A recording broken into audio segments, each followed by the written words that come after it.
دبڑو کوالی نمی جون سنا آشنا. آیا باتروم کې دننه د غسل دعاګانې ویل جایز یا ناجایز، یا د اوداسه یو سړی چارندام کوي دا دعاګانې ویل جایز دي که ناجایز؟ حامدا و مسلیا اما بعد، زما معزز کتونکو یو بل مسله ز تاسو سره شریکول غواړم. آیا د نن سبا چې کوم باترومونه دي په دې کې د اودس یو سړی کوي دا اودس دعاګانې د باتروم کې دننه ویل پکار دي یا نه دي پکار؟ د دلته جایز دي که ناجایز؟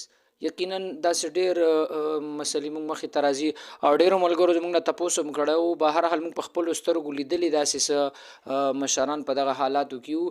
نو لہذا محترمو دې باره کې دا حکم یاد ساتئ، دا د اودس په باره کې چې کوم مسنونې دعاګانې دي یا د مشران اکثر اودس کوي مخ خلاصین ځي، نو په دې اوداسه کې هغې کلمه وایي چې لا اله الا الله محمد رسول الله، یا د تشهد دا کلمه وایي چې اشهد ان لا اله الا الله د اوداسه په دوران کې. نو آیا نن سبا یا د مسنون دعاګانې د اوداسه چې کومې دي، نو نن سبا خو سړی کور کې چې اودس کوي نو باتروم کې دننه کوي، هلته هغه فلش وي چې کوم ځای کې مثال سړی اودس ماتې کوي ورسره د بمبم وي نلکه لګېدلی وي، د هغه ځای کې یو سړی اودس هم کوي چارندام هم کوي. نو آیا دغه ځای کې دا دعاګانې ویل جایز وي او که نه؟ دغه ټایم کې پکار ویل دي پکار او که نه؟ نو محترمو ګوري د چارندام چې کومې وي دا سړی چارندام کوي اودس کوي، د دې چې کوم مسنون دعاګانې وي هغه خو چې یو سړی بهر په لوټه باندې اودس کوي داسې په ټو کې ناست وي یا په ډاګه ناست وي یا په مسجد کې چې کوم سبیلونه وي هلته سړی اودس کوي، هغه ځای کې مسنون دعاګانې ویل دا بهتره خبره ده، سنت طریقه ده، هلته یې ویلی شي. پاتې شو زموږ د دې باترومونو خبره.